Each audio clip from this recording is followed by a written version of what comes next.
Olá pessoal do 7º ano da Rede Municipal de Ensino, tudo bem com vocês? Quem vos fala é o professor Rubens Leal da disciplina de Geografia. Gostaria de convidá-los para acompanhar o nosso conteúdo a partir dessa segunda aula, o território brasileiro, a partir da página 21 do seu livro didático. Vamos nessa? Então pessoal, a princípio a primeira coisa que vocês têm que entender é que por ter uma dimensão territorial continental, ou seja, por ter uma área privilegiada, por ser o 5º país em extensão territorial no mundo, o Brasil tem 4 fusos horários diferentes. O que isso representa, professor Rubens? É muito simples. Quando o país tem um território pequeno, todos os estados e municípios desse país têm o mesmo horário, seguem o mesmo horário. Não é o caso do Brasil. Como o Brasil tem uma extensão territorial gigantesca, nós temos 4 fusos horários distintos. Partindo do fuso horário de Brasília, que é o fuso horário oficial da capital federal, que envolve a maior parte dos estados do país, inclusive o estado do Piauí e Picos. Portanto, a título de exemplo, se nesse momento fossem meio-dia, horário oficial de Brasília, também seria meio-dia no estado do Piauí e meio-dia na nossa cidade modelo. Portanto, o Piauí e Picos seguem rigorosamente o mesmo horário oficial de Brasília. No entanto, além do horário oficial de Brasília, o Brasil dispõe de mais 3 fusos horários diferentes. Um deles adiantado e 2 atrasados em relação ao horário de Brasília. O adiantado, eu citaria o município de Fernando de Noronha, o arquipélago de Fernando de Noronha, que fica situado no estado do Pernambuco, mas por ficar no Oceano Atlântico, tem 1 hora a mais. Portanto, está adiantado em relação ao horário de Brasília. Portanto, quando Brasília registrar meio-dia, às 12 horas, Fernando de Noronha registrará 13 horas em seus relógios. No entanto, existem também outros estados que estão com o fuso horário atrasado em relação a Brasília. Gostaria de citar, por exemplo, alguns estados da região norte, como o estado do Amazonas, que tem 1 hora a menos que Brasília. Portanto, quando o relógio registrar meio-dia em Brasília, a cidade de Manaus, o estado do Amazonas como um todo, registrará 11 horas da manhã, portanto 1 hora a menos. E ainda temos um exemplo bem atípico, que é do estado do Acre.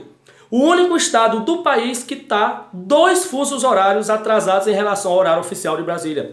Portanto, quando os relógios baterem, registrarem meio-dia, 12 horas horário de Brasília, no Acre serão 10 da manhã. E veja como é complexo. Imaginemos, por exemplo, a prova do Enem. A prova do Enem ocorre às 13 horas e 30 minutos, horário oficial de Brasília. 1h30 da tarde. Fernando de Noronha, a prova inicia às 2h30, porque está 1 hora a mais. No entanto, o estado do Amazonas inicia meio-dia e meia. E o Acre 11h30 da manhã, porque somos 4 horários diferentes no mesmo país. Ok? Outro ponto que é bom que a gente ressalte, é bom, importante salientar, é a questão das fronteiras do Brasil.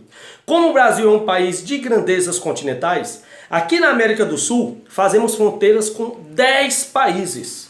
10 países fazem fronteira com o território brasileiro. São eles: Argentina, Paraguai, Uruguai, Bolívia, Peru, Colômbia, Venezuela, Guiana, Guiana Francesa e o Suriname.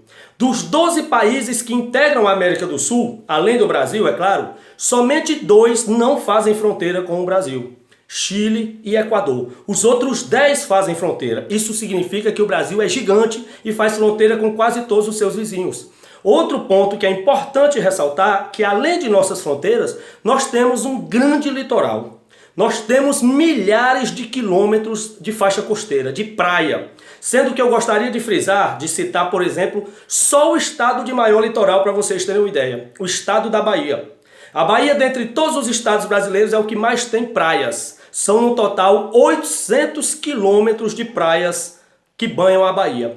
E dos estados que têm praia, o Piauí é o que tem as menores praias em dimensões, em tamanho. São apenas 66 quilômetros de praia aqui no Piauí. Portanto, dos estados que têm litoral, o Piauí tem o menor.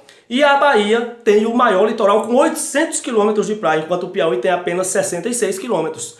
O Brasil como um todo tem milhares de quilômetros de praias e outros milhares de quilômetros de fronteiras.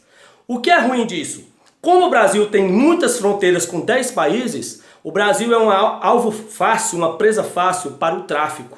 O tráfico de drogas, o tráfico de armas, de animais silvestres que entram e saem pelas fronteiras do Brasil. Por isso, O governo federal tenta colocar a Polícia Federal, Polícia Rodoviária Federal e as Forças Armadas, Exército, Marinha e Aeronáutica para fiscalizar com muita veemência essas fronteiras, para impedir esse tráfico de armas, essa entrada de drogas, essa entrada de animais silvestres e essa saída para o mundo todo, porque o Brasil, por ser um país de fronteiras vastas, é, como eu disse, um elo frágil para a entrada e saída do tráfico. Portanto, tanto o litoral como essas áreas de fronteira têm que ser muito bem vigiados por todos os órgãos do governo federal. Entendido?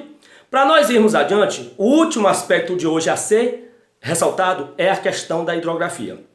O Brasil tem uma das 5 maiores redes hidrográficas do mundo. Professor, o que é uma rede hidrográfica? O que é uma bacia hidrográfica? Um conjunto de rios. O Brasil tem grandes bacias hidrográficas espalhadas por todos os territórios do Brasil. Vou citar as principais bacias.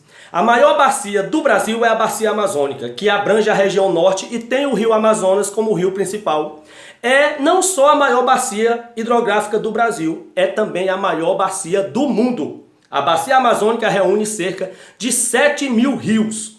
Além do Amazonas, rios importantes como o rio Xingu, o rio Madeira, o rio Mamoré, são rios que fazem parte da Bacia Amazônica. Outra bacia que é importante frisar é a Bacia do Tocantins-Araguaia, que tem 2 grandes rios principais, o rio Tocantins e o rio Araguaia.